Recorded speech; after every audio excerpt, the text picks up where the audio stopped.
There. Hi, everybody. It's Renee Cormier from the Fractional Referral Network. Today is Ask Me Anything Day on our weekly call. I've got a dog bothering me. He's going to go lie down like a good boy. Yeah, today we've got some of our group members here, and you're free to fire questions at me and see where things go. I love helping fractional professionals secure stable employment or stable self-employment. There's nothing that breaks my heart more than seeing somebody with the open to work sign on their LinkedIn profile. And they're not, and because they wanted to work for themselves, but it didn't pan out and they got desperate and they took a job. So when you leverage the power of referrals turn faster than the cold outreach. So that, it's one way. And then you can learn a lot of things. I've got tons of free and paid resources in the classroom that help people, build a strong foundation for their business. I believe in empowering business people to understand their marketing. I have a background in marketing communications. I've also got a background in adult education, coaching, and training. So I love, I'm a teacher at my core. So that's the thing I really want to do for people. I'm going to open up the floor and let's all introduce ourselves. So you know me now. Deepa, tell us a little about yourself. Yeah. Hi, everyone. I'm Deepa. I'm fairly new to this fractional leadership work. I specialize in RevOps, strategy, marketing operations, RevOps, just overall enablement. So really in that space, being kind of that right-hand person to either a marketing leader or a CRO or building a function from the ground up. I also help with like finance and analytics. I have a background in that as well. So kind of really focusing on that side of the house. Good. Andrea. So I'm actually not a fractional executive. I'm an executive search recruiter, and I am building my own. I am self-employed. I have 9 years of search firm experience, and just started my own firm this spring. And I want to build a business where I can refer both fractional and full-time employees because I see such a need. I work with early stage startups, so I want to get advice on that, on how to. Very good. Very good. Maurice, that's my son's name, by the way. That's a good name. The beauty of French names. Exactly. My name is Maurice Morini. Please call me Mo. I am brand new to this network, maybe 2 weeks. So I've been learning, absorbing. I specialize in fast-moving consumer packaged goods and food products, manufacturing, distribution, from sales strategy, development, tactics, operations, revenue, marketing, food safety, and quality. Okay, so excellent. I'm here to learn and absorb and walk away with some value that I didn't have before I was here. Perfect. I live for that. Okay, Vanessa. Oh, you're muted, Vanessa. We can't hear you. No. Let's try that again.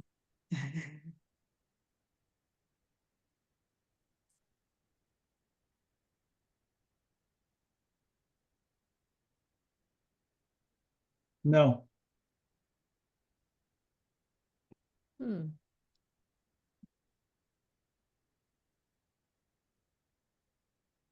you want to log out and log back in, Vanessa, and then we'll pick up when you pop back in, we'll get you to do your intro, okay? Yeah, hopefully she gets to come back. So let's get on. Just ask me some questions, and then when she comes back in, we'll backtrack a little bit for her, for the sake of continuity. Anybody? What's your biggest business problem? Shout it out. Feast and famine. Feast and famine. That's a common one. Yes. I used to be, long before the term fractional came about, I used to say, consultant is a euphemism for sometimes eats. Right. Because what happens is you get busy, you're working with a client, you're not doing any lead gen, you're not networking, you're not doing anything. And the contract wraps up, you don't have a plan B. And now you gotta turn and try to find people. And that can be like 2, 3, 4, 6 months, depending on your you know, who you know and your sales cycle. And, you know, companies sometimes take long times to make decisions and they change priorities when they're not thinking about your priority, you know, that Sure. kind of stuff. So that can be a real pain. So the best customer you have is to The get one you money have. from is the one you already have. So look Sure. for ways to extend. So maybe you start with a 3 to 6 month contract. A 6 month contract, we review every 3 months to see, you know, a progress and so on, and we will reassess and so on. Because as you get into things, sometimes the thing you're hired for isn't actually the thing they need. What, you Right. know, because they don't always know. Business owners don't always know what they need, or they think they need something, but they really need to build something else first in order for that to happen. So as you get working with a company, then you're uncovering different revenue opportunities. Think about the value of not just the time you spend and the objectives that you fulfill, but just being able to be there for access. You can charge a monthly fee for anytime access, right? So maybe that's $5,000 a month, you know, for the having the flexibility of being able to call on you when they need you. And there may be times when they don't need you at all, and then all of a sudden they're going to need you hard for 3 months. Well, they've already paid you, and you don't. It's all a wash. You don't worry about that. But you've got some continuous revenue coming in, and so that's one way to sort of extend the value that you produce for a client, and extend the relationship and keep it paying you. So when you go into a business and you start doing things, you're going to look for other things that you can do later. So don't just go and focus on the one thing that you were hired for. See what else, look for other opportunities. And if all else fails, you've got that one thing, that anytime access, call me when you need me, monthly fee. And, you know, charge whatever you feel the company will bear, and that doesn't hurt you either, you know. Okay, no, thank you. Any other questions? Any other difficulties? What's going on with you, Andrea? Well, so I'm native Swedish, and in my previous firm, I was 5 years with a nice California-based search firm, trying to pitch clients from Europe, and they always found that executive search at the boutique level was too expensive. So one of the reasons for going independent is that I can set my own prices and so. But I'm realizing also for a lot of early stage startups, the fractional route is a really attractive one, and then maybe they are growing a little bit and they will want to hire a full-time employee. So how do you have any experience with that kind of transition, working with both a network of fractionals and being an executive search consultant, that you can share? I don't have any experience in the executive search industry at all. However, you know, sales is sales. No matter where you are or what you're doing, it's not so. Everyone likes to think that there's a specific thing for their industry, but it's not really that specific. And it's really about finding who your ideal customer is, what problem, understanding the problem that you're solving. So you go into a firm and they're hiring fractionals. You know that those fractionals are going to also assemble teams. So you want to be their go-to person for that. That gives you more, right? So it doesn't have to be that everybody, you don't have to be their HR department, but you have a team of people. You have an HR person, you have an operations person, you've got a salesperson. And be industry specific. The best thing you can do for your business is narrow it down to an industry rather than trying to be everything for everybody or throwing something against the wall to see if it sticks. If you do that, then nothing's really going to stick. Right. You'll make a lot of mistakes, but when you focus in on an industry and you find out what they need, and you learn, or you already know how they work and how they roll and how, you know, the kinds of things that the way they think, you know, then you can really fit that. Right. Yeah, I have quite, I mean, my focus is kind of Series A, Series B startups in tech, and I've done a lot of tech and biotech, but I'm also now moving to climate tech. So my next question is that if you see kind of a growing network of fractionals working in the climate space, sustainability. Yeah, we'll let you know. Yeah. There's Vanessa is back. Let's see if she's gonna hook in all right this time. Yeah, she's connecting to audio. That's a good sign. Did I answer your question okay, Andrea? Yeah, I mean, it's good input. I mean, yeah, I do understand it. Yeah, I know this is not core the fractional, so it's fine to move on to somebody else. Okay. Maurice or Mo. Yeah. What's your biggest business challenge? Well, I mean, the only, I had two items kind of coming in. You've guided me, give me some thoughts on the feast and famine. The other piece is understanding the costing dynamics related to the projects that the clients present. Yes, that's a tough one to figure out. So here's the thing. You don't want to charge hourly Right. for a whole lot of reasons. One, it reduces your level of credibility. Yes. You become penalized for being efficient. It's really hard to calculate time because invariably what will happen is you'll be working on something and you go, oh shit, I forgot to look at the clock. How long have I been doing this for? Has it been an hour? Has it been 3 hours? I have no idea because I was so focused on what I was doing. I don't know when I started. And so now you don't even know if you're cheating yourself or you're cheating the client by Right. putting in time. You're lying in bed, rolling around at 2 o'clock in the morning, and you're thinking about your client.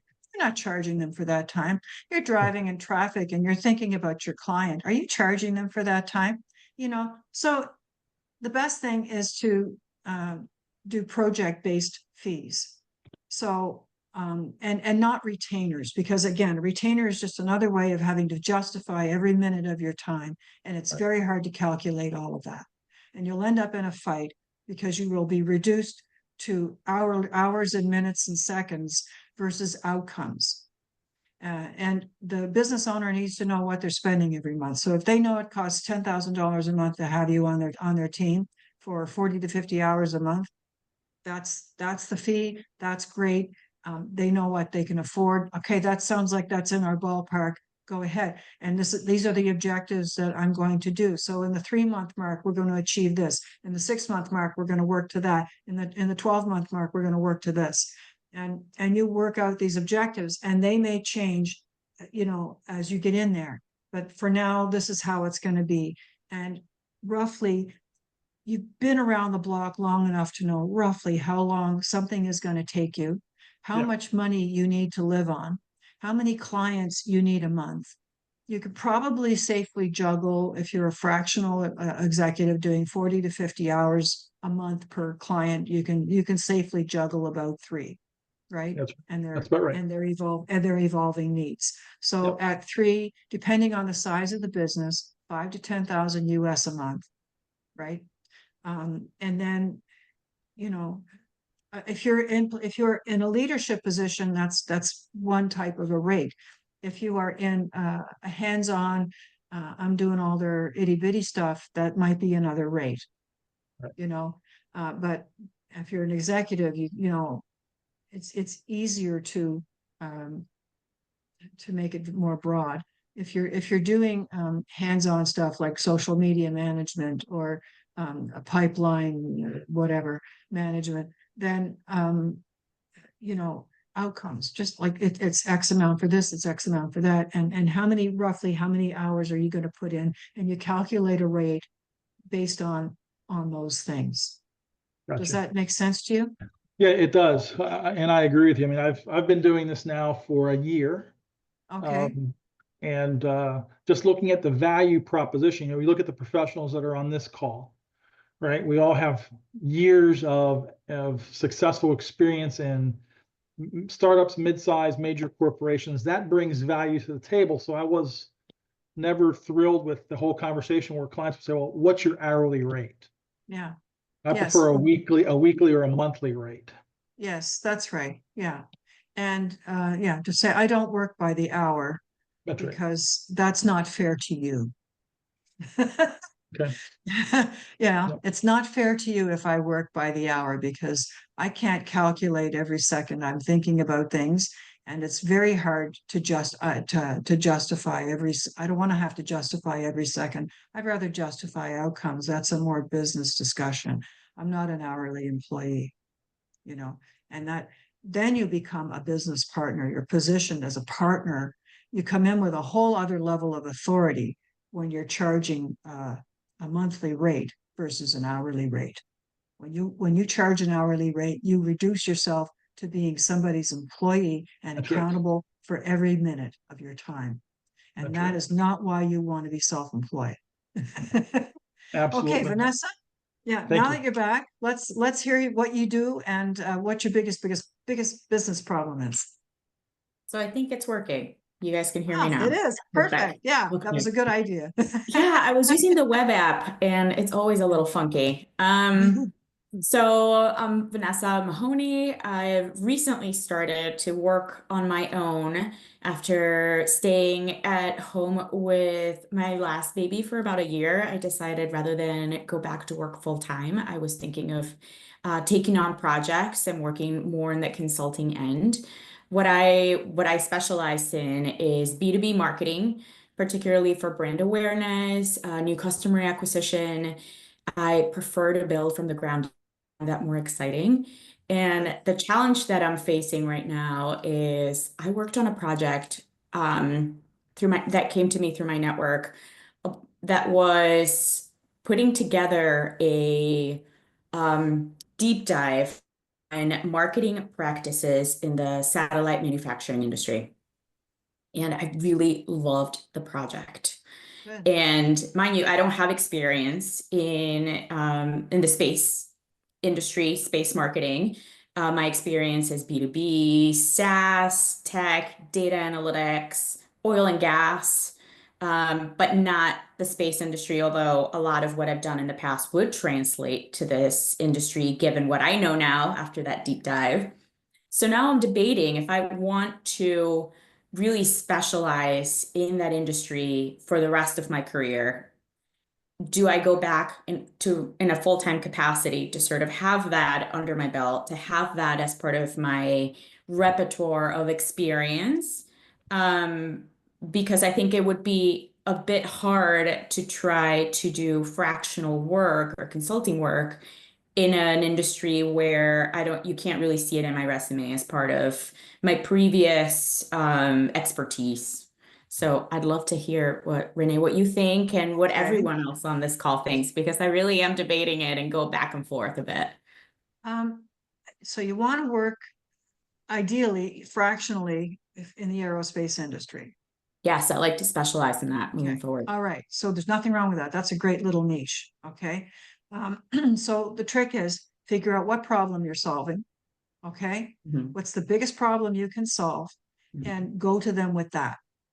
And you can everything is a contract. Everything is negotiable, right? Your pay, your hours, your everything, and you're in a position to support them in their business, and you come to them as a business partner, not as a freelancer.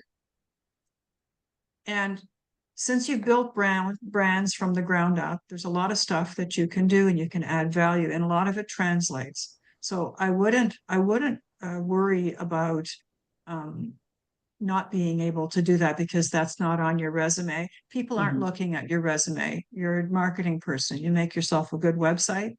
You put your clients on your website. You put companies that you've worked for on your website, but do it in such a way that it's, logos, right? They don't have to know I was the lead whatever on the little, no. I worked for XYZ company, QRV company or whatever. I work for and put their logos there and this and that and the other. Get testimonials going if you can.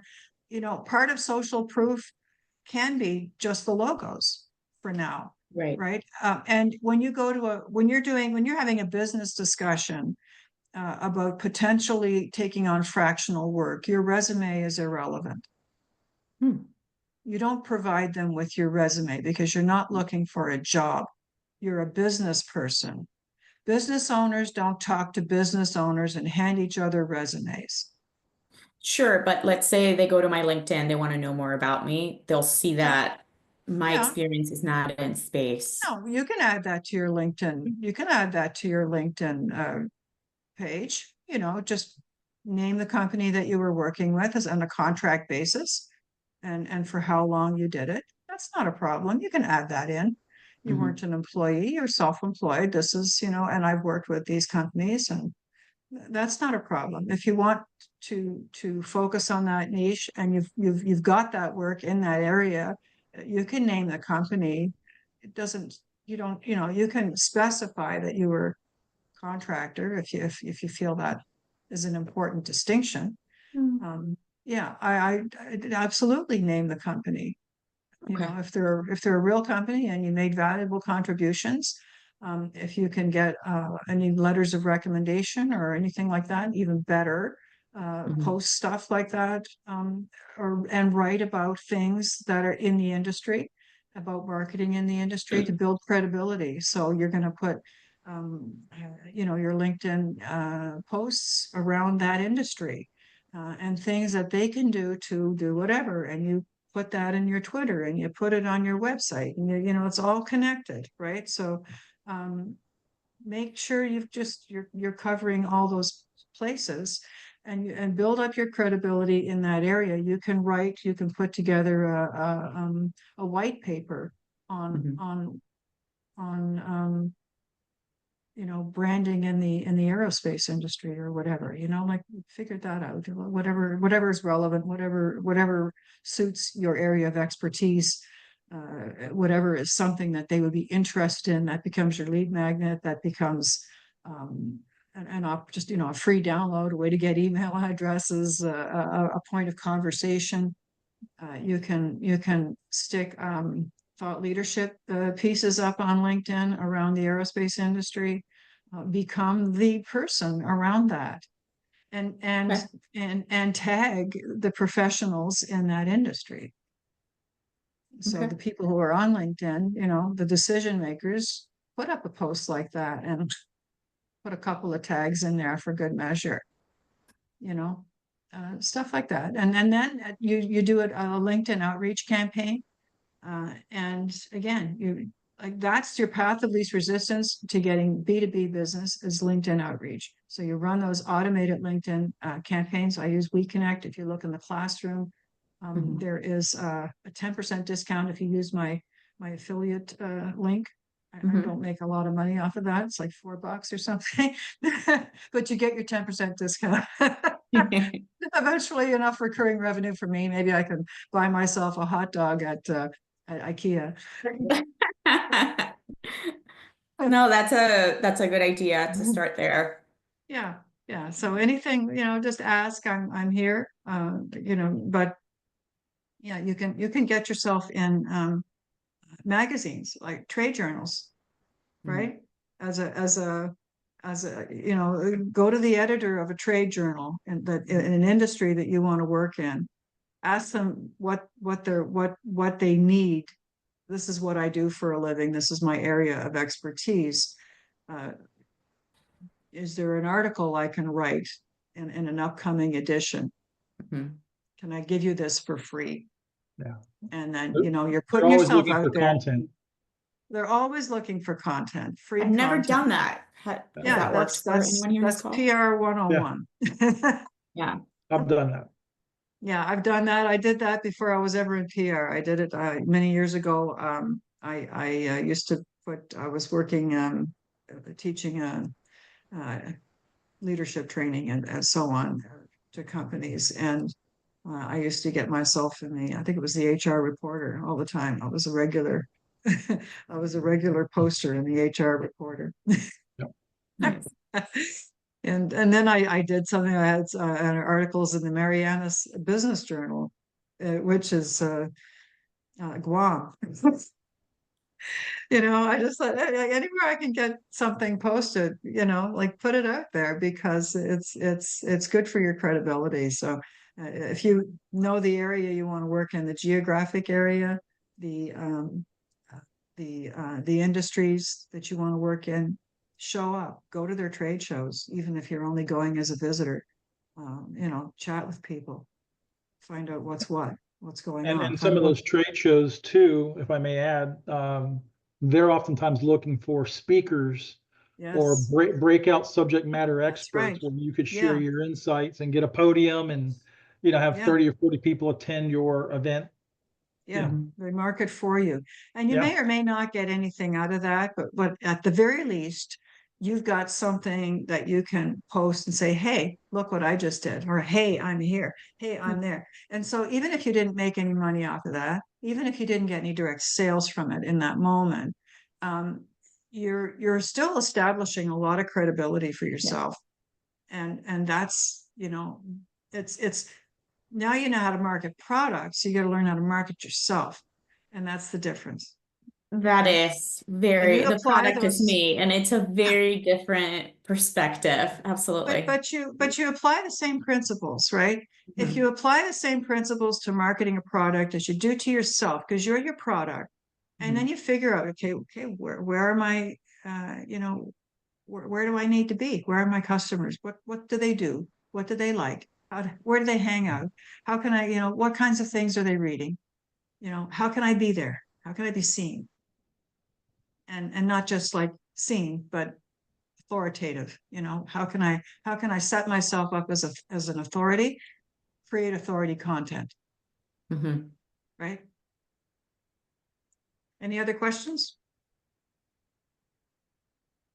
I actually have an interesting thing that came my way. It was a company that I had interviewed with, but then they ended up going a different direction, which seems to be the name of the game these days. But they actually wanted to work with me as like business development, helping them generate sales, etc.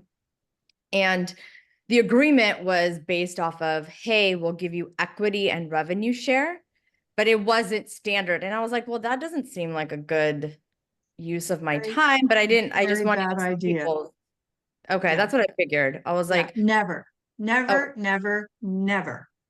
never work for free or mm, for equity in a yep, company that if they can't afford to pay you, they can't afford to be in business, yeah, first and foremost. Secondly, startups, most of them fail unfailingly. You will have put in hours and hours and hours and hours and hours of work, hundreds of thousands of dollars, maybe, or tens of thousands of dollars of your yeah, time. The two founders have a fight and you get nothing. yeah, They that's might true. have an amazing product. They might have, um, you know, a great team.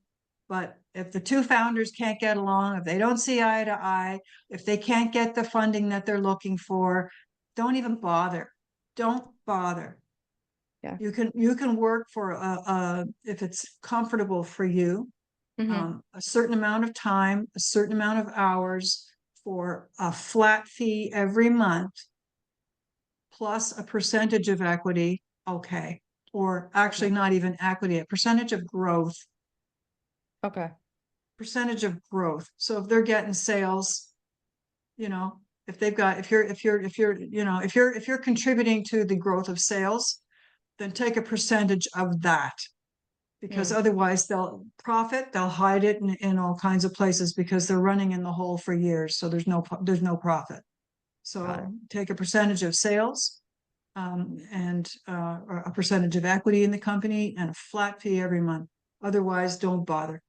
Okay. That's what my gut was telling me too. But like I said, I'm brand new to this, so I don't know what I don't know. But I was like, this doesn't seem like the greatest thing. No. And there was also a clause in the contract that after 2 years, if like the deal doesn't come to, or if the customer decides to cancel the contract and it does, like a customer doesn't stay for the full 2 years, there's like a clawback of some sort. And I'm like, well, that doesn't, 2 years. No, What?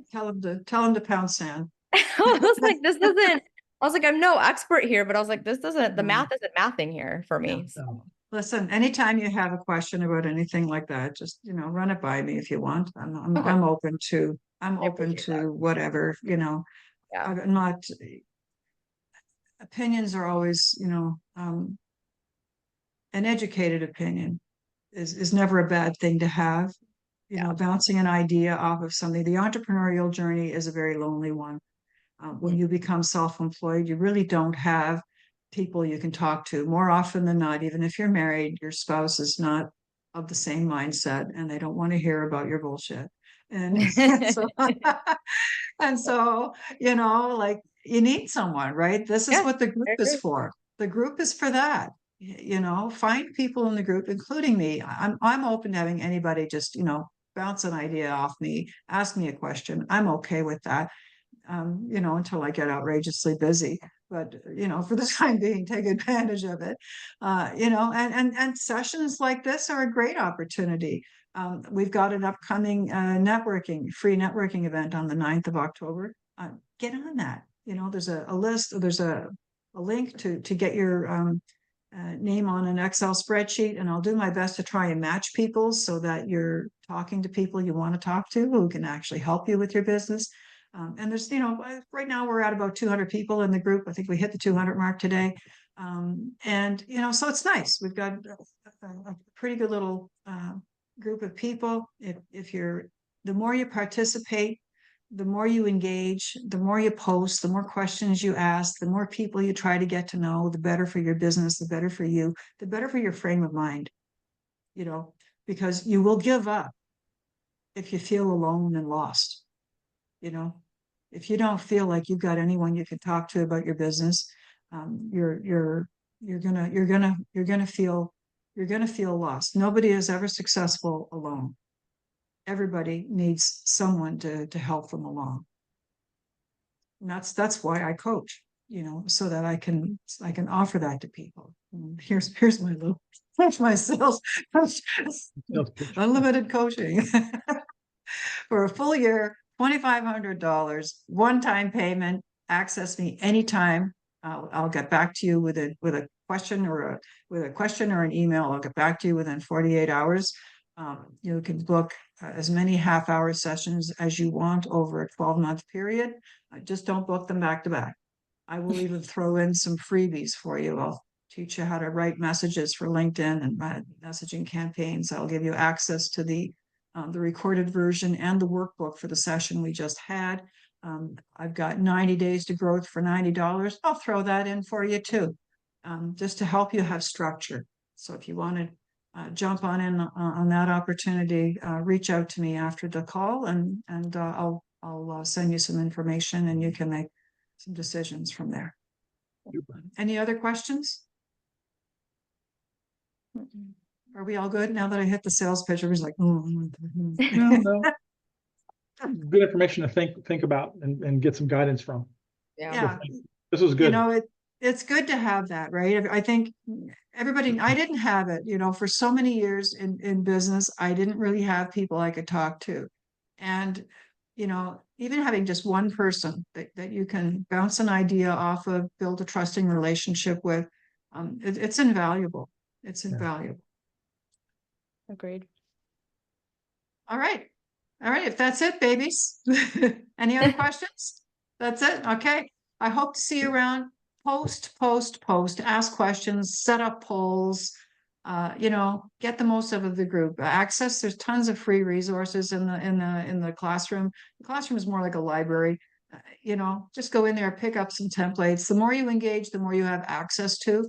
So it's just a matter of posting things and making comments, and and if people like your comments or your posts, you get points for that. If people comment on your posts or your comments, you get points for that. So it's about encouraging engagement. That's what's nice about school versus a Slack channel or whatever, because there's more opportunity to get to know people like this. Yeah. So great. All right. So we'll see you next time. Bye. Thank you all so much. I Have a good really day. appreciate everything. Okay. Bye-bye. Someone wants to text.